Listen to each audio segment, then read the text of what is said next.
What is up, everyone? Welcome back to the Red Chick Movie Podcast, the podcast where everything is connected.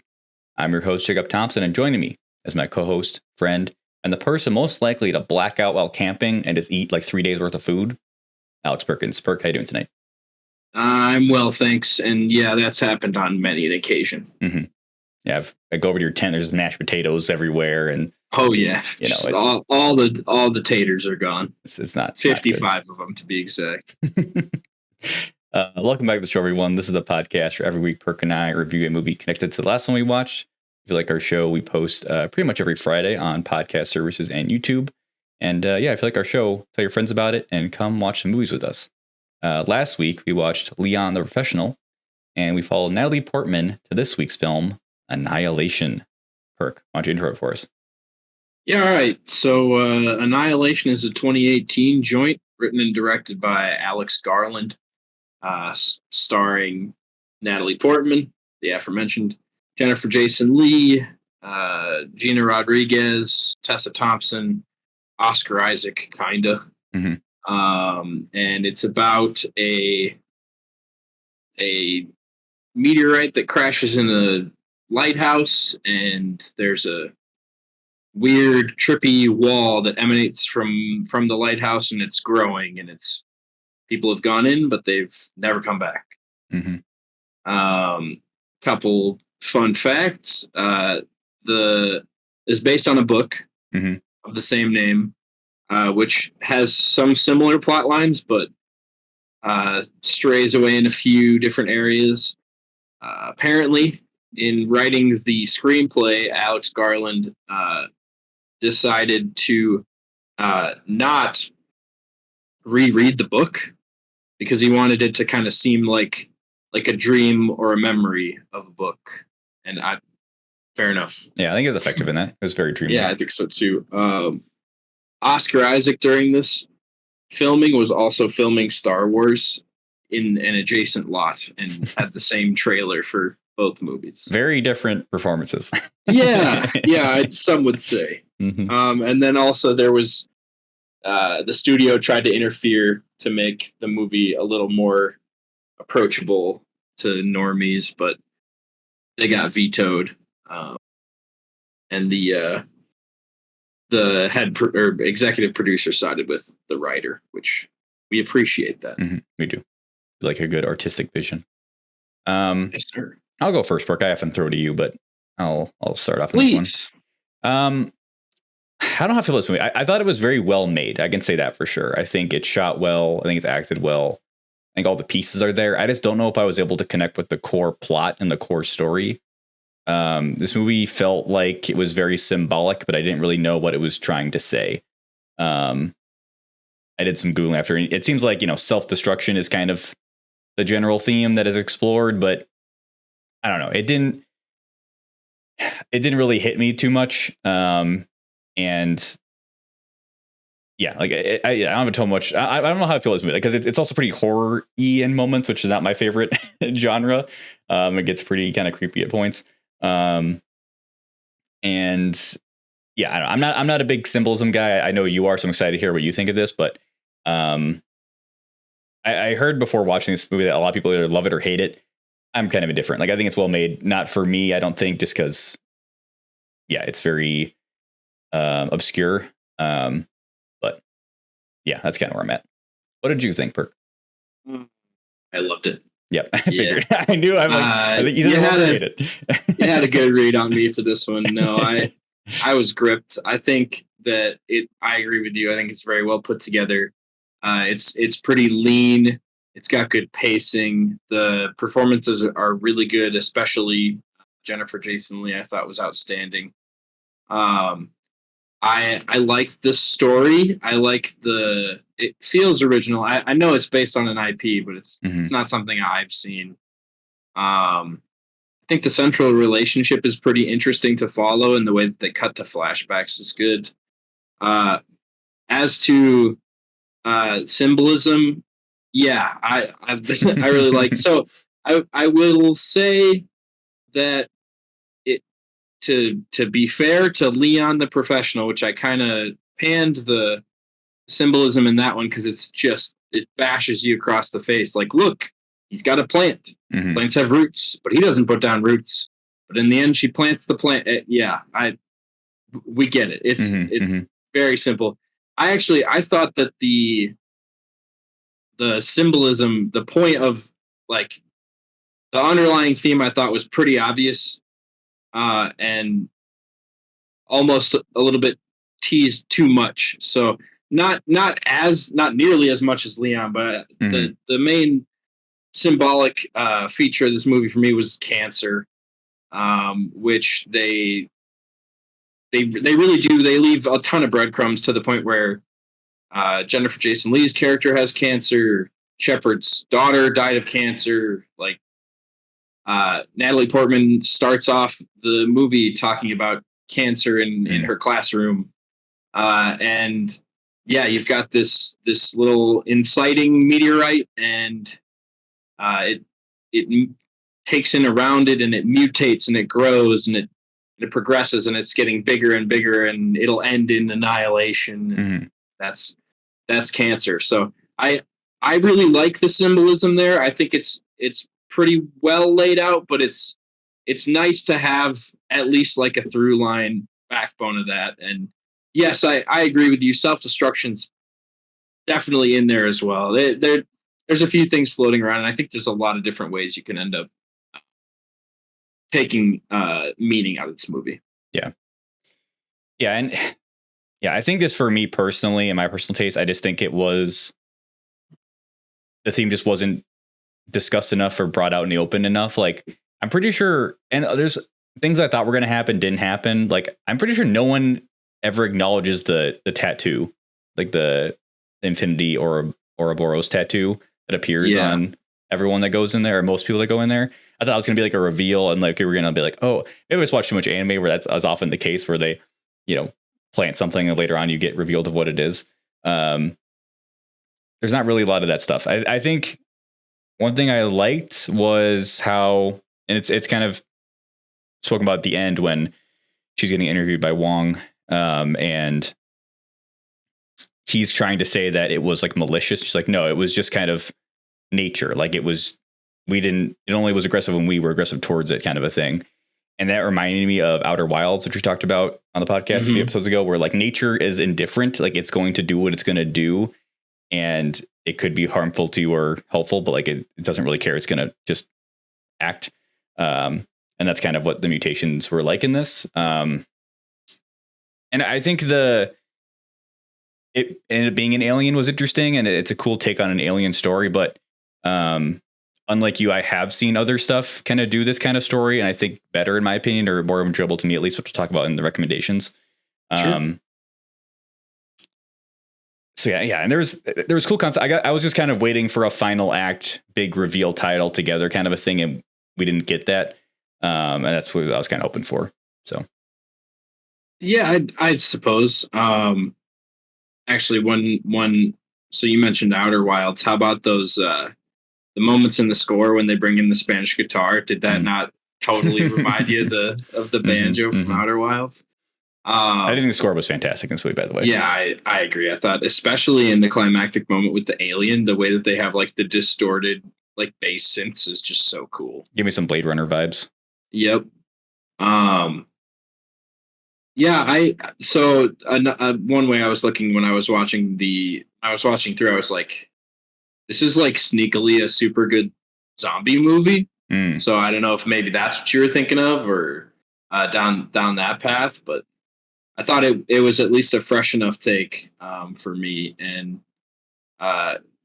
yeah, I don't know. I think that a lot of that type stuff, I don't get as much out of the character dynamics and as many questions. And you mentioned the Ouroboros. I think it's another thing where you can, it's not hand fed, but you can kind of suss out, because it's not just simply an Ouroboros, which is just a circle. It's an infinity, right?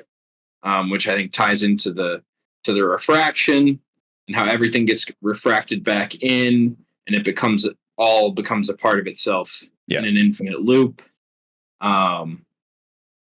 And yeah, there's more. I like this movie a lot because there's a lot of stuff to pick at. And you're right, because there's not too many big reveals. I think that the ending, I think, is a little too on the nose. I think it's a little bit too clear. I was kind of hoping it would be less, but it's funny you say that because I watched this with my roommate Joseph, and I don't think he didn't hate it, but during the scene where they're cutting the dude's stomach open, he's like, "Why'd you make me watch this? Like, this is disgusting." And like with the bear scene and stuff. But sure, I got the impression that at the end, Oscar Isaac is actually the alien version, but she's herself because she killed the alien copy of her. But they do the thing with the eyes at the end of the last shot. So this morning he was like, "So was she an alien?" I'm like, "No, it was pretty clear that like she killed the alien." I'm not sure what they were trying to hint at with her having like the eyes thing, as opposed to just like she has it in her, like they mentioned that, right? So it's be in us, like whatever that means.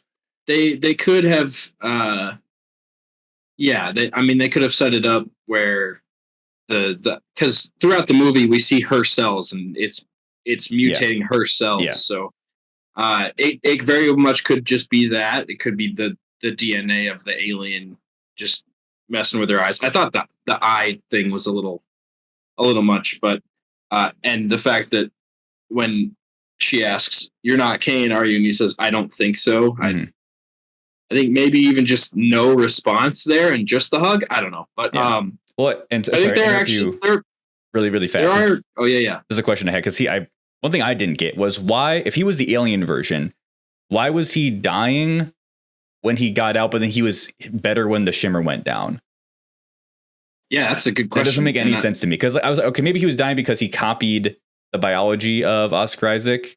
So once he left the shimmer, it didn't make was shutting down. But then why does the shimmer being destroyed affect him if he's the alien version? I don't get that at all. Right. So, why don't we just hash through the ending and try and suss it out? Because there's definitely ways you could unpack it in different ways. I think we're both in agreement. I think Oscar Isaac is the alien. Yeah. I think you can read. I mean, the obvious read from the movie. The movie tells us that Natalie Portman is Lena. Yeah. But there is and this could be digging too deep, but there is the idea of a unreliable narrator possibility, which could mean that they're both aliens, and maybe he was able to recover because of her presence. I don't buy that. I don't buy her being the alien because she remembers who Kane is. When Kane comes home, he's like, "I don't remember who you are. I just recognized your face." She has all the memories of them together at the end, too. So her memory being intact is definitely I would say, like, my take on it is that she's alive. Yeah. And I think honestly it's another one of this stupid cop out, but it doesn't really matter at that point, because the idea is that they're both not who they were, and they've both processed. It's just a metaphor for trauma, right? Like you go through something and you come out, and Shepard mentions it because she's talking about her daughter's death, and she's like, "Well, it was actually more of two deaths because it was my beautiful girl and the woman I used to be." It's that kind of a thing. Yeah. Going into this, the what is it called? The shimmer. Like going in there, it's a metaphor for trauma, and you come out different. You come out changed. Yeah. And so, regardless of if they're real or not, they're they're both different people, even if not literally. Right. You brought up Shepard. I have a question about Shepard. So when they're having that conversation on the canoe you just brought up, they're canoeing together, and that's when Natalie Portman notices the bruise on her arm that eventually becomes the Ouroboros. So she notes the bruise, and then Shepard smiles, and I was like, did Shepard do that? And then she dies, and we don't get any. We don't know why the tattoos appear. It was stuff like that. And I thought we were going to get also when they find that house and it's the same structure as her house with how the stairs are lined up. I'm like, oh, is this her house? And it's going to be in her mind. It's like, no, it was just a similar house. I thought they were going to do all that kind of stuff, and they just didn't do it. But no, I think that the one way you can read into that is that it's the shimmer has access to her DNA and her memories, right? Yeah. So maybe that's a construct because it's reflecting her memories down. And almost no, literally all of her flashback scenes, she's thinking about her house. Like she's in her house in one regard or another. So that was my read on it because I agree. I thought it was like, this is like carbon copy. Well, and I thought that was how Alien Oscar Isaac got out. Like he went up those stairs, like she went up the stairs in her, but no. There was so many things I thought were going to be cool. Oh, like an upside down bit. Yeah, or just something. Because like I'll not talk about but there's a video game that does I think this exact concept way better and it has stuff like that in it. So I was like hoping for that kind of thing to happen. I love a good reveal, and they teased us the whole time, and we didn't really get anything like that. Yeah, I will say of all the I guess things that could have been revealed, it's they did kind of reveal like the one that I was kind of hoping to be left up to our interpretation a little bit. But you wanted the Inception moment. Yeah, I pretty much wanted the Inception moment because or another beautiful example of that is the ending of The Thing. Yeah. They're just sitting there, just two of them. One of them might be a monster. Cut to black. I love that kind of stuff. Yeah. This is not original thought, but I read into something where someone had the take that I thought was pretty interesting and just not like so. What I love about this movie is like the visuals, the score, all that, but I love how much depth there is to pick at and how open it is to interpretation. And I can see why to some that would be a turn off, but a thought that I'd heard that I found was that each of the 5 members of the party are a different stage of grief. That's part of also something with trauma, and you can get into like denial a little bit with Gina Rodriguez. Yep. Tessa Thompson's acceptance, I imagine. Yeah, Tessa Thompson's probably acceptance. Or maybe even Jennifer Jason Leigh's acceptance. I don't know, but you see what I mean? Like, this is the stuff that I love to do in like high school essays on books and stuff. That's why I know you like this movie. I'm like, Perk's gonna fucking eat the shit out of this movie of all the things they dig into. If I can pivot a little bit, I'm curious what you thought about the horror stuff, because like I said, that stomach scene was rough, and I did not like that. I thought the alligator scene was fine, but I don't know if you noticed, I feel like their tracking on where the CG alligator was not great.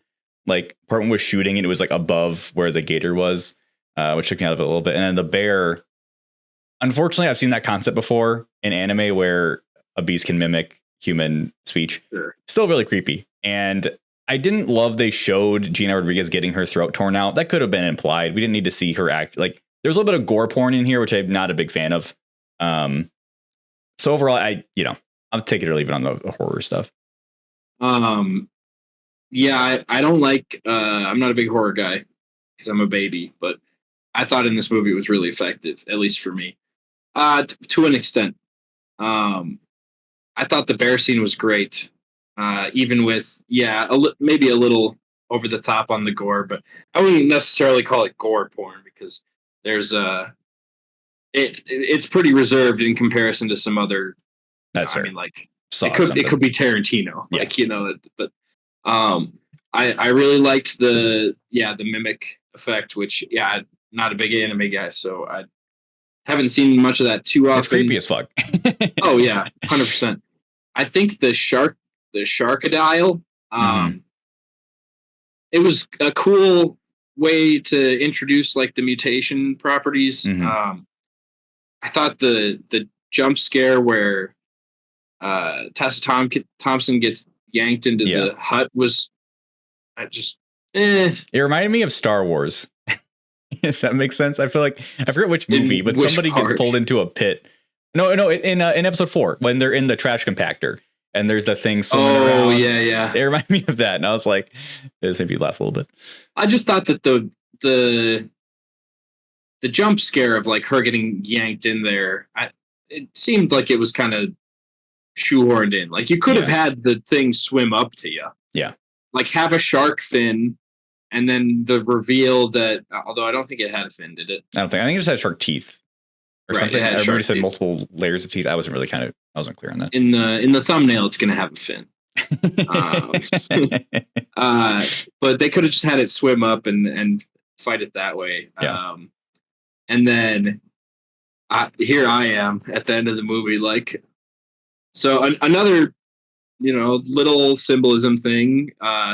The central point of the shimmer is in a lighthouse, and everyone's like moth to a flame trying to get to a lighthouse, but traditionally, like a lighthouse as a structure, you're supposed to avoid at all costs, right? So, it's a little bit backwards and kind of ratchets up the doom, despite the fact that it's all shiny and bright. And then, of course, we walk inside, and this nice bright lighthouse, and there's a dark hole in the ground. You I'm like, never oh no, in the hole. Why is there a hole in the ground? You cannot pay me any amount of money to go into a hole like that ever.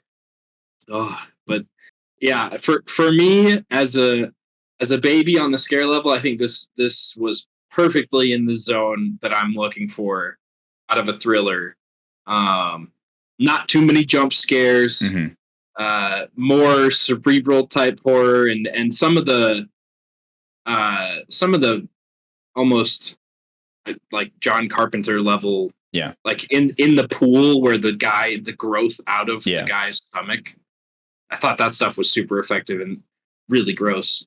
I remember The Last of Us. I don't know if you ended up watching the show on HBO, but I haven't yet. No. With the fungus, people can like fungus into the walls, and it had a similar kind of effect. Gotcha. Yeah, I mean, overall, the horror was like at a perfect level for me. Not too much to make me like cower and hide behind my couch or anything. Yeah. I mean, the most effective scene was the stomach thing, and because it was just. Oh, like the video of it? The video of the stomach thing plus, and then Gina Rodriguez looking down at her hand and it moving. I'm just like, I don't want to think about that shit at all. That is horrifying. Definitely creepy. And yeah. And in fact that like Oscar Isaac was like smiling in the video.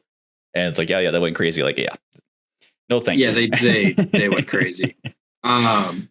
Speaking of Oscar Isaac, I thought he didn't have much to do, but I thought he was pretty good with what he had. I really liked his death scene, which first of all, I didn't notice the Southern accent until that scene. Okay. I think it was in and out. It was coming in and out. Okay. Unless like so maybe it was not that good of a performance. Or maybe it was just the alien didn't have a Southern accent or something. I don't know. But I was like, this accent is really sometimes it's there, sometimes not. But yeah, I after the video I was already like from the get-go, I was pretty much, this is an alien. But after the phosphorus grenade scene, which I thought was very effective, and Natalie Portman did really well in that scene as well.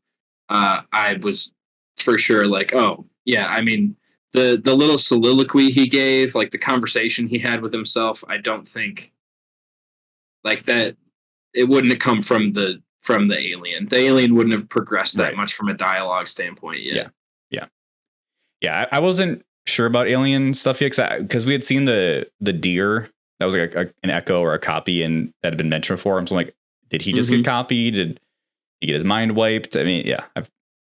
And then I think all the choreography with the alien stuff and Portman at the end was cool, of like mirroring, but not quite mirroring, and all that was really interesting. Right, like it was imperfect, but it was learning. And at first I wasn't sold, but I came around to it. I think that it's pretty effective. It's obviously shown in the scene that it is not hostile to her until she's hostile to it. And I like the design. I like the just kind of blank puppet look. Yeah.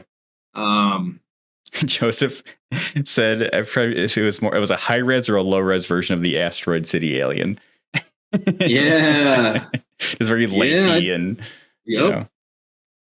Spoilers for Asteroid City, you heathen. Go see it. One quick little kind of critique, I guess. I don't know. Did you think it looked goofy when Jennifer Jason Leigh was like going, oh, and like the light was coming out of her? See, I think a little bit, but I think that the way I would have fixed it would have been to have it be much more brutal from a horror standpoint. Yeah. Which I don't actually want that. No, so yeah, it was just. Also, was that an alien? I think that was an alien because when Portman walks in, she's like saying the weird words. Her face is like blank, like the alien was. Yeah, so I saw she didn't have eyes, right? Yeah, it was like then she turned around and she had her eyes again. So had she already been copied, and then very jarring. The actual her maybe already died. I don't fucking know. Yeah, I'm guessing she was possessed in some way. I don't know why it chose to learn from Natalie Portman instead of Jennifer Jason Leigh. Maybe it had to do with the cancer that she had in her or something like that. To detect that. I don't know. I think that I think that a lot of the CG in this movie is a little ropey, but it's not bad enough that it took me out of it. I think all of the light and how the orb of thing that Portman's looking into at the end, all that stuff, all that camp effect is cool. I think some of the creature stuff is a little bit, not the best. But I think that, I think they probably had a limited budget and like we had to put a lot of money into some of this stuff and not as much in other stuff. And whatever effects they did with the lighting were fantastic. I loved the way that the sun was always refracting through the shimmer. Actually, I noticed the lens flare refraction thing at the very start of the movie before she even goes in, and my brain started cooking at that point too. Or like once we saw the shimmer, I was like, "Oh, there's that lens flare effect." But I think it's a little bit overreaching from an analytical standpoint to say that she was inside all along. Mm-hmm, mm-hmm. There you go. Do you have any recommendations based on this movie? No, I like my thought is zombie stuff, but I haven't really seen a lot of zombie movies. Sure. I got a few. First one, I don't know if I wrote this down pretty quick, but I don't know if it actually still fits, is Arrival. It's like people doing the investigative thing, but that one's more of like a back and forth. This is more like you jump in the deep end, you stay in there, Yeah. No, I had a similar feeling, maybe the ambiance, but yes, it came to mind. Another one is an anime I talked about recently that was from last season called Hell's Paradise, which has a similar vibe where these characters go to an island that seems normal, but then everything's mutated really weird. There's really weird flowers, and you're like, hey, what the fuck is going on here? And we kind of uncover what actually is happening. So very similar to this, actually. Becomes more of just kind of classic shonen anime trope kind of stuff, but still kind of cool. And then the big one that I personally does it better than this is the video game Returnal. If you've heard of this game, Perk. Heard of it. So just a quick synopsis on what it's about. It's about an astronaut who lands on an alien planet and gets stranded there. Their ship breaks. Like, I gotta find this signal that's being emanated from the planet and get a distress signal out and get the fuck out of here. And it starts off and it's just like typical alien planet shit where there's weird creatures you had to fight and all this stuff. But as you progress, things become more and more familiar. Like her actual house is on the planet, the house she grew up in. She's like, what the fuck? Why is my childhood home here? And I don't spoil it too much, but like the planet is adapting to her specifically and is her way of dealing with her trauma from her past and these different biomes. And the bosses are like, oh, wait, that's actually her dad, or that's, this thing. And I think it's done personally way better and way cooler and more satisfying. So yeah, if you like this concept and you play games, I highly recommend Returnal. It's a really fucking cool game. Nice. So, yeah. I wonder if it shares source material, or at least I wouldn't be surprised, if they were inspired by the book, because I didn't know this was based on a book until the end, and the credits are like based on this book. It's like, oh, okay. I don't know how old the book is though. That's the one thing. Yeah, I don't know, and I know it's a trilogy. Tell me, but I'm lazy. I was reading some of the trivia. It's a trilogy, but I don't know if all the books were out. But when this came out, I'm not sure. But in any case, there is content out there to read if you want. I looked into the plot of the book, and it's for the most part pretty similar, but definitely would have been a lot scarier than what we got. Yeah, well, I'm curious what the sequels go into, because I mean everything's kind of resolved at the end of this movie, except for Portman being a mutant now. I believe at the end of the book, the first book, she stays in the shimmer. So, she's also like glowing at that point. So fair enough. Yeah, there you go. It's all that radiation. There's some DNA in there, I think. Yeah. All right. Well, that was a review of Annihilation. Hope you liked it. Let's get into some bonus reviews before we end the show and reveal what we're watching next week. I'll talk about Barbie first. I was able to see that this weekend, and I freaking loved it, man. This movie was incredible. You said it last week, Perk, that you were laughing constantly. I'm like, we'll see, and I was dying. Yeah. Like, this is one of the most consistently funny movies I've seen in so long. I think it's like expertly written, super like clever jokes and super dumb jokes that just all worked and were paced out super well. The core message is great, and the commentary and themes are great. Performances are absolutely phenomenal. Of course, Ryan Gosling, insane. I also love Simu Liu. I thought he was incredible, and then Margot Robbie, killing it. Really, like, I think especially in the emotional scenes, she was very much a standout. I have a couple gripes, which I don't think are super uncommon, which is like the Will Ferrell stuff. Could take or leave. I don't think that they fully landed the plane on that kind of storyline, which is, fine. And then I thought there were a couple scenes that I thought were edited a bit confusingly. Like some of the scenes where there was a bunch of Barbies and Kens like standing around, there was a lot of like reaction shots, and almost there was too many, and then the pacing got off, and I was like, wait, what are we doing? What's going on in the scene? And it happened a couple times, and I was like, I'm confused. But overall, I think it's just an incredible film, and I'm very happy that it got made. Yeah. So if we can't give any other praise, I think the fact that both you and I went in not expecting it to actually be funny, like, because from the trailer, at the end of the trailer, they do the beach off joke, which is by far the weakest joke in the entire movie, and that should be a signal of praise right there. Because why? I get it, why lead with your best in the trailer, but from that moment, I was like, oh, is this going to be the humor? This is going to suck. And so I went in not expecting it to be very funny, and I was just wrong. It's it's so much fun, and like legitimate belly laughs from time to time. Like there's a narrator cut in where I just lost it. Yes, so good. And the fucking dance choreo, incredible. There's multiple big dances that are just so fun to watch. Especially the climactic one. Yeah. The dance off. Oh man. And then that's one. The final line of the movie was perfect. It was so good. it was a great left turn instead of a punchline. Yeah, because they know you're thinking it, and they're like, "Yep, well, yeah." So good. So yeah, highly recommend it. I am a bit worried for the Mattel cinematic universe it is to follow, because they're seeing money signs and we're gonna get a Polly Pocket movie and all that shit. So not looking forward to that, because it's probably not gonna be good. But a lot of people are overreacting to the Polly Pocket news because Lena Dunham is directing, but she has a decent track record as a director. The problem is it's freaking Dunham. Polly Pocket. What? Yeah. Who cares? Yeah, exactly. That Mattel's just like money. It's like, you're taking the wrong message from this movie. Although it worked. Yeah, they definitely got $60 out of me. Oh yeah, it's in the mail. I did appreciate Mattel allowed shots to be taken at them in the movie. I think but like they dug up some really old fucking weird ass Barbie and Kens, but also they like reference Mattel directly in the movie, and right, but like Will Ferrell as the Mattel insert could have been, or I mean, in theory, should have been a lot more sinister. But it's a fun movie, so who cares? Yeah, and so I think that's the weakest part of the movie, and that doesn't fully land. But everything else is just so good. So yeah, go see Barbie, man. It is incredible, and it's raking in all the money. Like it's gonna be sold out for a long time. I love to see it because I was, spoiler alert for my bonus review, I was at the theater across the river today, and there's a sign on the door that said Barbie 7:30 sold out. Yep. And they have Barbie playing in theaters 1 and 2 out of 5. Yeah. Love to see it. It's a cool time for the movie theaters. Perk, what did you end up watching this week?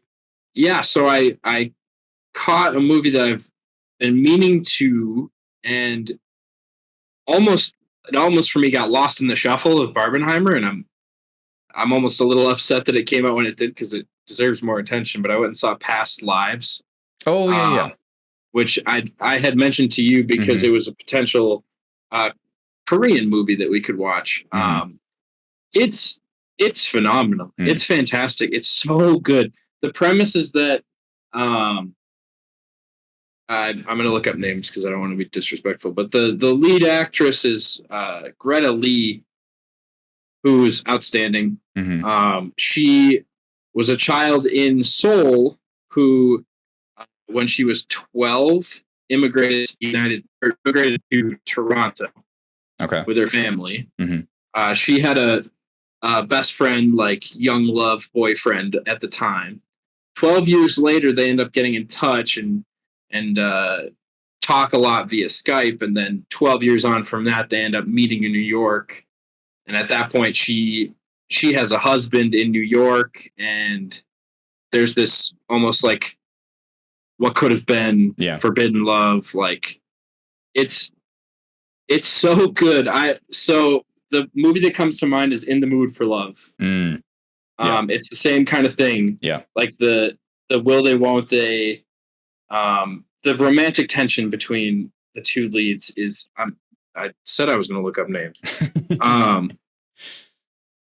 Greta Lee is the lead actress, plays Nora. Tae Yoo plays the Korean lead, and then John Magaro plays Nora's husband in New York. And man, all three of those actors are just on their peak game. The direction is outstanding. I haven't seen anything else from Celine Song, but I'm gonna go seek her out after this because she has the chops of a master. The romantic tension I already mentioned is next to none. I've never seen anything like it, and there were some legitimate like tearjerker type scenes, but it was never uncomfortable. Just ultra pleasant, beautiful. But the number one outstanding point of the movie for me was the score. It is absolutely beautiful and fits the movie like a glove. It's one of my favorite scores I've heard in a long time. It's just like a beautiful, like light piano jazz type following, and it fits the mood to a T. So, yeah, I still really need to gather my thoughts, but I'm very glad I went and saw Past Lives. I can't recommend it enough. It's an hour 50 and it feels a little long, but it is that way to let the moments breathe and to let the characters breathe, because there are a lot of just silent moments where like the silence is deafening, and that's the point. So, overall, go see Past Lives. It has subtitles. You don't have to worry about it if you don't speak Korean. Another dub for A24. Yeah, I mean, in a long line. Yeah, I'm glad you made time for it. I didn't realize that it was in theaters already. Or I thought I missed it, or I wasn't sure. Yeah, I've seen trailers like throughout the year, but I wasn't sure when. I assumed I had either missed it or it wasn't out yet. Yeah. And then I went for a run past the theater and saw it on the marquee, and I'm like, oh, all right, got it over here. Yep. And then you also saw something else, right? Oh yeah, so I caught a rewatch of Oppenheimer. Shocker, I still loved it. I was able to go see a 70 millimeter filming, which, man, was that cool. Yeah. The definition on the image was amazing. It wasn't 70 millimeter IMAX. I wish it was, man. I really wish it was. So the screen was not enormous. I'm actually debating going to see it a third time so I can go see an IMAX showing, just for the mega screen. But 70 millimeter was so cool, even just for the novelty. I was sitting far enough back where I could see into the projection room. I could see the film going through. Could you hear it? Oh, man. Could you hear it? Yeah, I could hear it too. Yeah, that's awesome. And you would think maybe that would pull you out of it. No, it was so cool. And yeah, that's going to be one of my favorite movies of the year. Oppenheimer's just such an amazing time at the theater. So much so that I might see it 3 times, which hasn't happened in like over a decade. I don't think I've seen a movie 3 times in a theater. Oh yeah, I've only seen one movie on film. I can't remember if it was 35 or 70 millimeter, but I saw Hateful Eight. That'd be great. I believe 35. Yep. Yeah, and I was hearing it ticking is like incredible. Like it adds so much.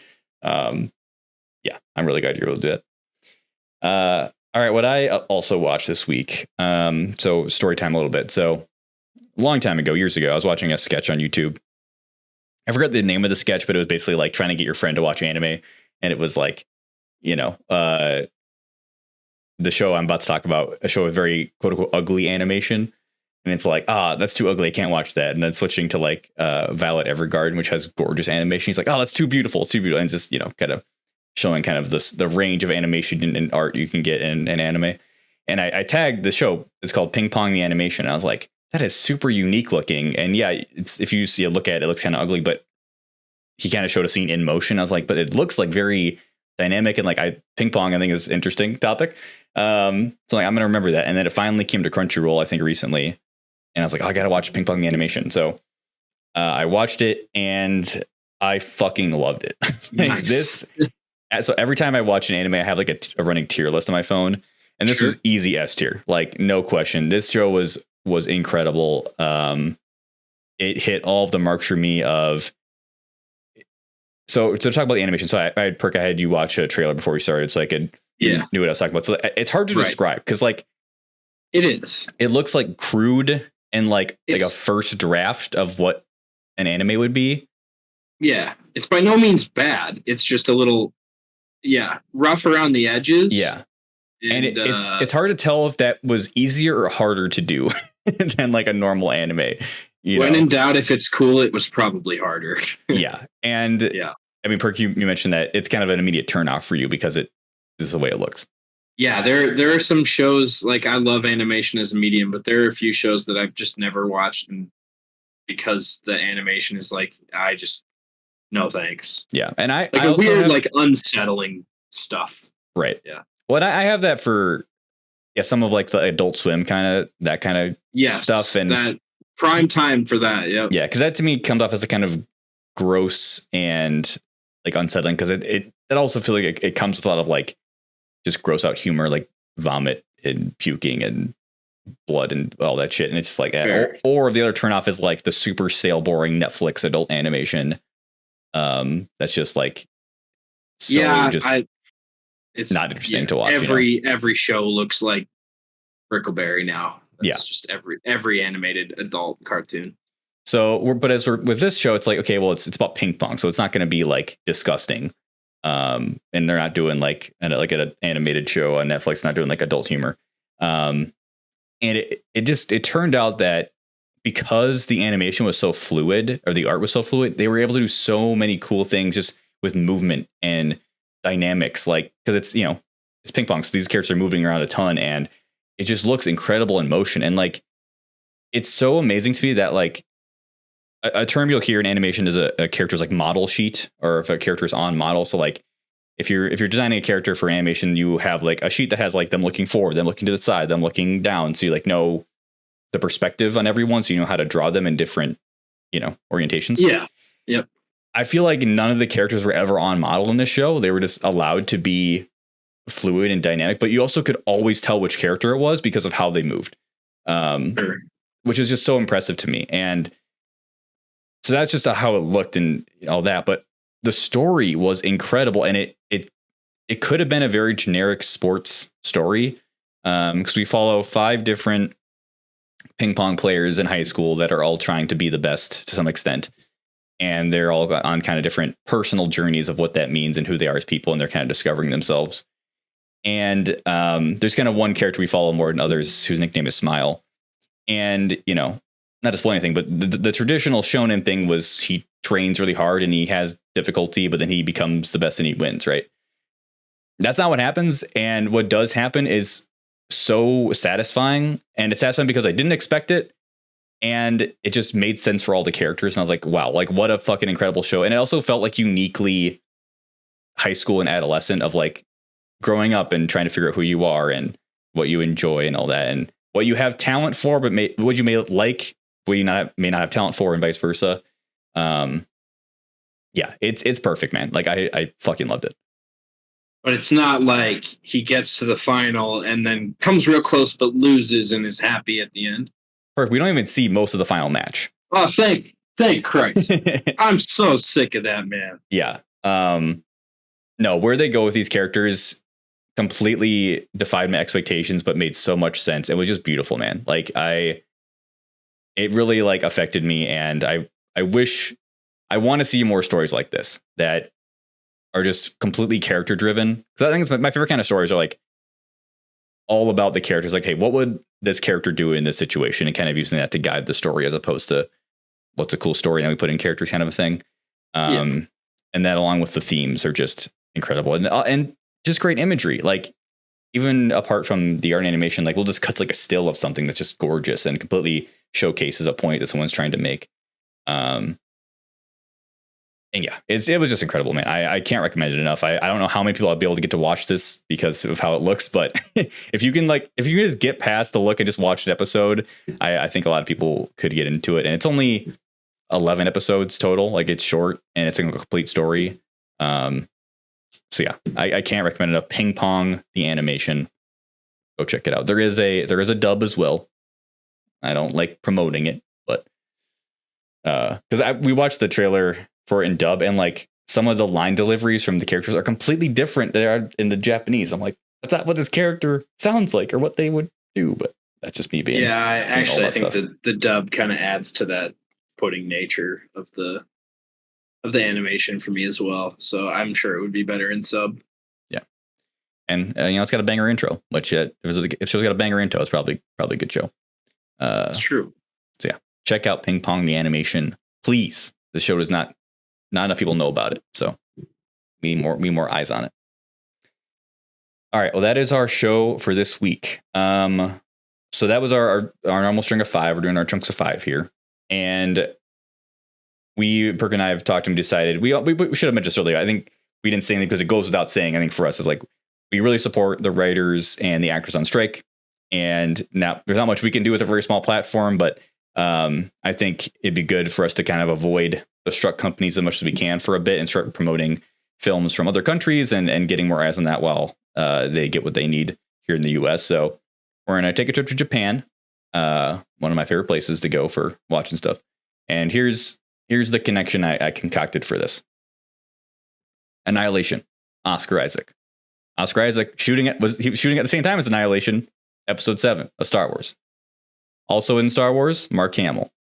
Mark Hamill was a dub voice for Nausicaa, the Valley of the Wind.